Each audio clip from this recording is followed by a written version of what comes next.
Friends, welcome to EVC Masti.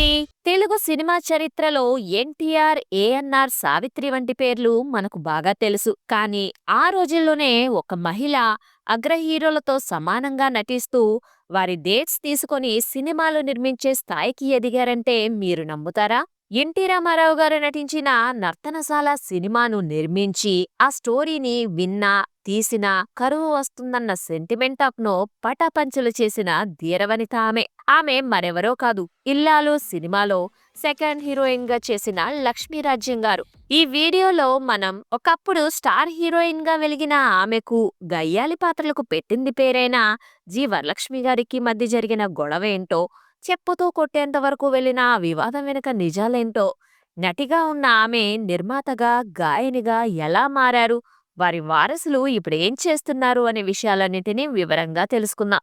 Skip చేయకుండా video చివరి వరకు చూడండి ఫ్రెండ్స్. భారతీయ చలనచిత్ర చరిత్ర, అందులోనూ తెలుగు సినిమా ప్రస్థానం ఒక అద్భుతమైన నదీ ప్రవాహం వంటిది. ఎందరో మహానుభావులు, కళాకారులు ఈ ప్రవాహంలో తమదైన ముద్ర వేసి కాలగర్భంలో కలిసిపోయారు. అయితే కొందరు మాత్రం ఆ ప్రవాహానికి ఎదురీది తమకంటూ ఒక శాశ్వతమైన తీరాన్ని నిర్మించుకున్నారు. అటువంటి వారిలో అగ్రగణ్యురాలు, తెలుగు సినీ పరిశ్రమ గర్వించదగ్గ నటి, గాయని, ఇంకా నిర్మాత అయిన సి లక్ష్మీరాజ్యం గారు. 1930ల్లో టాకీ సినిమాలు స్టార్ట్ అయిన దగ్గర నుంచి 1970ల నాటి రంగుల సినిమాల వరకు ఆమె ప్రయాణం కొనసాగింది. కేవలం గ్లామర్ పాత్రలకే పరిమితం కాకుండా నటనలో వైవిధ్యాన్ని ప్రదర్శించి ఆపై నిర్మాతగా మారి రాజ్యం పిక్చర్స్ అనే సామ్రాజ్యాన్ని స్థాపించారు. ఒక మహిళ నిర్మాతగా రాణించడం ఈనాటికి కూడా కష్టమే. అలాంటిది 1950ల్లోనే ఆమె ఆ సాహసం చేశారు. నర్తనశాల వంటి కళాఖండాన్ని నిర్మించి తెలుగు సినిమా ఖ్యాతిని జాతీయ, అంతర్జాతీయ స్థాయికి తీసుకెళ్లారామె. ఇప్పుడు ముందుగా లక్ష్మీరాజ్యం గారి కుటుంబ నేపథ్యం గురించి తెలుసుకుందాం. లక్ష్మీరాజ్యం గారు 1922 సంవత్సరంలో కర్నూలు జిల్లాలోని ఔకు అనే చిన్న గ్రామంలో జన్మించారు. స్వాతంత్ర్యం రాకమునుపు కళలకు, ముఖ్యంగా సంగీత, నాటక రంగాలకు మంచి ఆదరణ ఉన్న రోజులవి. ఆమె కుటుంబం కళలను ప్రేమించే కుటుంబం కావటంతో లక్ష్మీరాజ్యం గారికి అది వరంలా మారింది. చిన్నప్పటి నుండే లక్ష్మీరాజ్యం గారికి సంగీతం పట్ల బాగా ఆసక్తి ఉండేది. ఆమె మేనమామ నరసింహం గారు ఆమెకు తొలి సంగీత గురువు. ఆయన దగ్గరే శాస్త్రీయ సంగీతంలో ప్రాథమిక పాఠాలు ఆమె నేర్చుకున్నారు. అయితే ఆమె సంగీత ప్రయాణంలో అత్యంత కీలకమైన మలుపు ఆమె సాలూరి రాజేశ్వరరావు గారి దగ్గర హరికథా కాలక్షేపంలో శిక్షణ తీసుకోవడమే. సాలూరి రాజేశ్వరరావు గారు తెలుగు సినిమా సంగీతానికి ఆద్యులు, గొప్ప సంగీత దర్శకులు.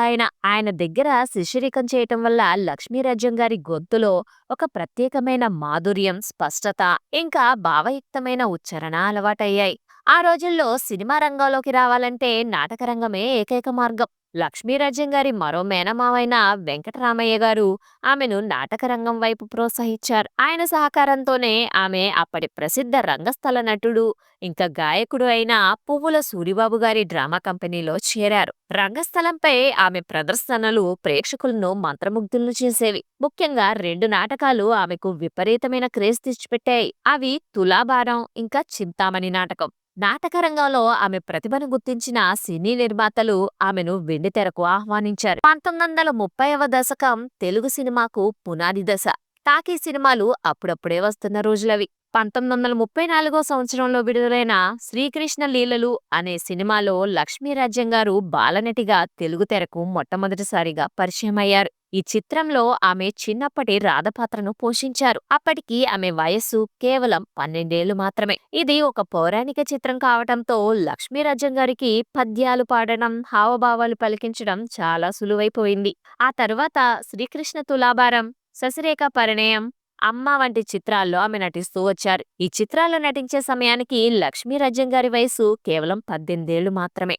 ఆమె నటనను చూసిన ప్రముఖ దర్శకుడు గూడవల్లి రామబ్రహ్మం గారు 1940వ సంవత్సరంలో ఆయన దర్శకత్వం వహించిన ఇల్లాలు సినిమాలో ఆమెకు అవకాశం ఇచ్చారు. ఈ సినిమాలో కాంచనమాల గారు మొదటి హీరోయిన్ గా నటించగా లక్ష్మీరాజ్యం గారు రెండవ హీరోయిన్ గా నటించారు. రెండో హీరోయిన్ గా నటించినప్పటికీ ఆమె పాత్రకు ఉన్న ప్రాధాన్యత, ఆమె నటన ప్రేక్షకులను విశేషంగా ఆకట్టుకుంది. ఈ సినిమా సామాజిక సమస్యలను ప్రతిబింబించే కథాంశంతో తెరకెక్కింది. ఇందులో ఆమె పాడిన పాటలు కూడా బాగా హిట్ అయ్యాయి. ఎంతో మధురమైన గీతాలను అందించి ప్లేబ్యాక్ సింగింగ్ పద్ధతి ఇంకా పూర్తిగా రాని రోజుల్లో తన గొంతుతో మ్యాజిక్ చేశారు లక్ష్మీరాజ్యం గారు. లక్ష్మీరాజ్యం గారి గొంతులో ఒక స్వచ్ఛమైన మాధుర్యం ఉండేది. ఆమె పాడిన పాటలు ఆ రోజుల్లో రేడియోల్లో మారుమోగేవి. ఇల్లాలో విజయంతో లక్ష్మీరాజ్యం స్టార్ ఇమేజ్ సొంతం చేసుకున్నారు. అప్పటి వరకు కేవలం పౌరాణిక పాత్రలకే పరిమితమైన ఆమె సాంఘిక చిత్రాల్లో కూడా రాణించగలరని నిరూపించారు. 1940 నుండి 1950 వరకు లక్ష్మీరాజ్యం గారు తెలుగు సినీ పరిశ్రమలో అత్యంత బిజీగా ఉన్న నటీమణుల్లో ఒకరు. 1940లో లక్ష్మీరాజ్యం గారు నటించిన కొన్ని సినిమాలు అపవాదు, పంతులమ్మ, త్యాగయ్య, నారద నారది, ద్రోహి ఇలా అనేక సినిమాల్లో నటిస్తూ వచ్చారు. 1948 సంవత్సరంలో ఎల్వి ప్రసాద్ గారి దర్శకత్వంలో వచ్చిన ద్రోహి సినిమా ఒక ప్రయోగాత్మక చిత్రం. ఇందులో జి వరలక్ష్మి గారు కూడా నటించారు. సినీ పరిశ్రమలో పోటీ, ఈర్ష్యలు, మనస్పర్ధలు సహజం. లక్ష్మీరాజ్యం గారి కాలంలో ఆమెకు ఇంకా ప్రముఖ నటి జి వరలక్ష్మి గారికి మధ్య జరిగిన ఓ సంఘటన అప్పట్లో పెద్ద సంచలనం సృష్టించింది. జి వరలక్ష్మి గారు ఆ రోజుల్లో చాలా డేరింగ్ అండ్ డాషింగ్ నటి. ఆమె స్వభావం చాలా ముక్కుసూటిగా ఉండేది. ఆమె అహంకారం, గయ్యాలి పాత్రలకు పెట్టింది పేరుగా ఉండేవారు ఆ రోజుల్లో. మరోవైపు లక్ష్మీరాజ్యం గారు శాంత స్వభావం కలవారు, మృదుభాషి. ఒక సినిమా షూటింగ్ సమయంలో వీరిద్దరి మధ్య మాటల యుద్ధం జరిగింది. ఆ ఆవేశంలో జి వరలక్ష్మి గారు లక్ష్మీరాజ్యం గారిపై చేయి చేసుకున్నారు. చెప్పు తీసుకుని కొట్టడానికి ముందుకొచ్చారావిడ. ఈ సంఘటన తర్వాత లక్ష్మీరాజ్యం గారు చాలా బాధపడ్డారని, కానీ తన హుందాతనాన్ని కోల్పోకుండా మౌనంగా ఉండిపోయారని అంటారు. ఆమె ఎప్పుడూ దీని గురించి బహిరంగంగా విమర్శలు చేయలేదు. జి వరలక్ష్మి గారి కెరీర్ ఆ తర్వాత కొన్నాళ్లకు కనుమరుగైంది. కానీ లక్ష్మీరాజ్యం గారు నిర్మాతగా ఎదిగి తన సత్తా చాటారు. ఈ సంఘటన ఆనాటి హీరోయిన్ల మధ్య ఉన్న తీవ్రమైన పోటీని, ఒత్తిడిని తెలియజేస్తుంది. ఒక నటిగా కెరీర్ మంచి పీక్ స్టేజ్ లో ఉన్నప్పుడే లక్ష్మీరాజ్యం గారు తన జీవితంలో అతిపెద్ద నిర్ణయం తీసుకున్నారు. అదేంటంటే ఆమె నిర్మాతగా మారడమే. సాధారణంగా ఆ రోజుల్లో హీరోయిన్లు పెళ్లి చేసుకుని సెటిల్ అవ్వడమో లేదా క్యారెక్టర్ ఆర్టిస్టులుగా మారడమో జరిగేది. కానీ లక్ష్మీరాజ్యం గారు ఒక స్టూడియో అధినేతగా, నిర్మాతగా ఎదిగారు. లక్ష్మీరాజ్యం గారు నిర్మాతగా ఎలా మారారు అనేది ఇప్పుడు తెలుసుకుందాం. 1949 సంవత్సరంలో సాధన ఫిల్మ్ సంస్థ ఎన్టీఆర్, ఏఎన్ఆర్ హీరోలుగా సంసారం చిత్రాన్ని ప్రారంభించింది. అక్కినేని నాగేశ్వరరావు గారు అప్పటి వరకు పౌరాణిక సినిమాల్లో నటించారు. సంసారం సినిమాతో సాంఘిక చిత్రంలో మొదటిసారిగా నటించారాయన. ఇందులో లక్ష్మీరాజ్యం గారు హీరోయిన్. సినిమా మొదలుపెట్టి కొంత షూటింగ్ పూర్తయిన తర్వాత ఆ చిత్రం ఆర్థిక కారణాల వల్ల ఆగిపోయింది. అప్పట్లో లక్ష్మీరాజ్యం గారిని చిన్నప్పటి నుండి అందరూ ఆమె పట్టిందల్లా బంగారం అవుతుంది అంటుండేవారు. ఆ మాటల్లో వాస్తవం లేకపోలేదు. ఆ రోజుల్లో దర్శకుడు బిఏ సుబ్బారావు గారి సంస్థలోని ప్రొడక్షన్ మేనేజర్ అయిన సత్యం ఒక పాత ఫోర్డ్ కార్ని అమ్మకానికి పెట్టారు. చాలా మంది కొనడానికి రావడంతో లాటరీ వేశారు. ఆ తర్వాత లాటరీ తీస్తే లక్ష్మీరాజ్యం గారికే ఆ కారు దక్కింది. ఆమె అదృష్టానికి ఇదొక ఉదాహరణ. సరే, సంసారం సినిమా ఆగిపోయిందని చెప్పుకున్నాం కదా. ఆ టైంలో లక్ష్మీరాజ్యం గారు వారి భర్త శ్రీధర్రావు ముందుకొచ్చి ఆ చిత్ర బాధ్యతలు తీసుకుని ఆ చిత్రాన్ని పూర్తి చేశారు. 1950 సంవత్సరంలో విడుదలైన ఈ సంసారం సినిమా పెద్ద హిట్ అయింది. పేరులో ఉన్న లక్ష్మి ఆమెను వరించింది.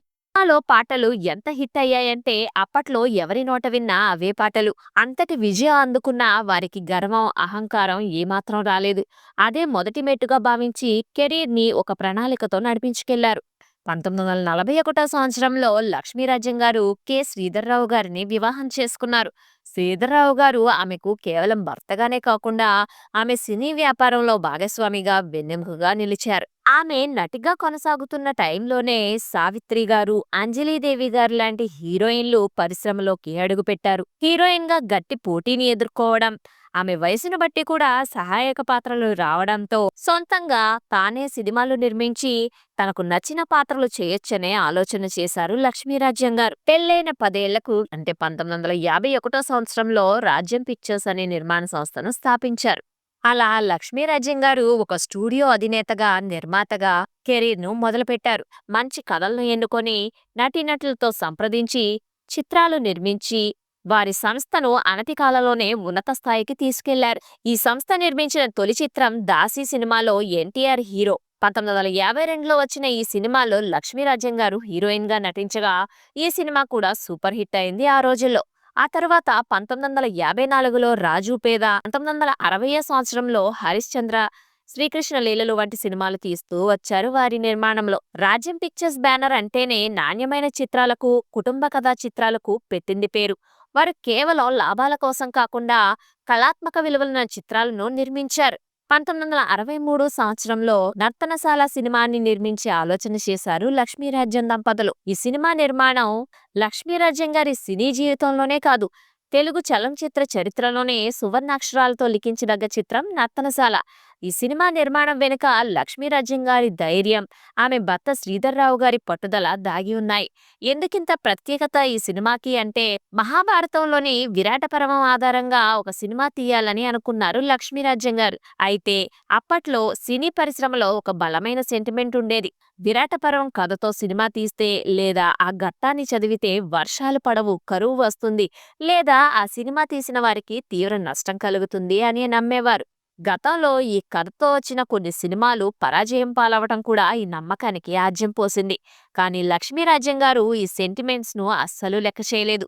కథలో దమ్ముంటే సినిమా ఆడుతుంది అని నమ్మారు. సుమారు 4 లక్షల రూపాయల భారీ బడ్జెట్తో ఈ చిత్రాన్ని ప్రారంభించారు. ఆ రోజుల్లో అది చాలా పెద్ద మొత్తం. దర్శకుడు కమలాకర కామేశ్వరరావు గారికి దర్శకత్వ బాధ్యతలను అప్పగించారు. ఈ చిత్రంలో బృహన్నల పాత్ర వేయటానికి ఎన్టీఆర్ గారు మొదట సందేహించారు. అది నపుంసకుడు పాత్ర కావటంతో తన ఫ్యాన్ ఫాలోయింగ్ కి అది దెబ్బ అవుతుందేమోనని భయపడ్డారాయన. కానీ లక్ష్మీరాజ్యం గారు ఇంకా మేకప్ ఆర్టిస్టులు ఆయనకు ధైర్యం చెప్పి ప్రత్యేకమైన లుక్ డిజైన్ చేసి ఒప్పించారు. ఈ సినిమాలో కీచకుడి పాత్రలో ఎస్వి రంగారావు గారి నటన ప్రపంచ స్థాయి గుర్తింపును పొందింది. ఇక ద్రౌపదిగా సావిత్రి గారి నటన అద్భుతం.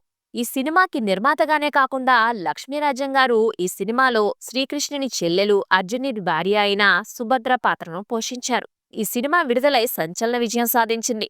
కాసుల వర్షం కురిపించింది. ఈ చిత్రం 11వ జాతీయ చలనచిత్ర అవార్డులలో 2వ ఉత్తమ ఫీచర్ ఫిల్మ్ అవార్డును గెలుచుకుంది.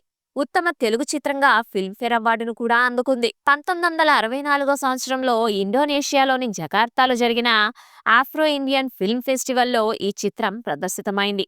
అక్కడ ఎస్వి రంగారావు గారికి ఉత్తమ నటుడి అవార్డు, ఇంకా టీవీఎస్ శర్మ గారికి ఉత్తమ కళా దర్శకుడు అవార్డు లభించాయి. ఒక తెలుగు సినిమాకు అంతర్జాతీయ వేదికపై అవార్డులు రావటం అదే తొలిసారని చెప్పొచ్చు. నర్తనశాల చిత్రం సక్సెస్ తర్వాత తెనాలిలో రాజ్యం పిక్చర్స్ ప్యాలెస్ పేరుతో సినిమా థియేటర్ నిర్మించారు. లక్ష్మీరాజ్యం గారు తన సొంత ఊరైన అవుకులో హై స్కూల్ ను నిర్మించారు. చెన్నకేశవ ఆలయాన్ని పునరుద్ధరించారు. సుదీర్ఘకాలం పాటు తెలుగు తెరకు సేవ చేసిన శ్రీ లక్ష్మీరాజ్యం గారు 1983 సంవత్సరంలో అనారోగ్య సమస్యలతో తుదిశ్వాస విడిచారు. ఆమె భర్త శ్రీధర్రావు గారు ఆమె మరణం తర్వాత చాలా కాలం జీవించి 2006 సంవత్సరంలో జూలై 29న చెన్నైలో మరణించారు. వారి తమ్ముడు కృష్ణమూర్తి కొడుకైన కరుణాకర్ గారు నిర్మాతగా మారి కె విశ్వనాథ్ దర్శకత్వంలో శృతిలయలు, సూత్రధారులు సినిమాల్ని నిర్మించారు. రాజ్యం పిక్చర్స్ ద్వారా మొత్తంగా 11 చిత్రాలను నిర్మించారు. నర్తనశాల వంటి క్లాసిక్ ను అందించి జాతీయ అవార్డును సొంతం చేసుకున్నారు. సుమారు 35కు పైగా చిత్రాల్లో నటించారు లక్ష్మీరాజ్యం గారు. బాలనటిగా మొదలై హీరోయిన్ గా ఎదిగి నిర్మాతగా మారి చిత్రసీమలో ఒక వెలుగు వెలిగిన లక్ష్మీరాజ్యం గారు నేటి తరానికి అంతగా తెలియకపోవచ్చు, కానీ ఆమె వేసిన బాట, ఆమె చూపిన తెగువ నేటి మహిళా నిర్మాతలకు, నటీమణులకు ఒక స్ఫూర్తి. తెలుగు సినిమా స్వర్ణయుగంలో ఆమె ఒక రారాణి అనడంలో సందేహం లేదు. That's all for this video friends. ఈ వీడియో నచ్చినట్లయితే లైక్ చేసి, షేర్ చేసి, సబ్స్క్రైబ్ చేయండి. అలాగే లక్ష్మీరాజ్యం గారు నిర్మించిన సినిమాల్లో మీకు ఏ సినిమా బాగా ఇష్టమో కామెంట్స్ లో కామెంట్ చేయండి. Thanks for watching friends. జై హింద్.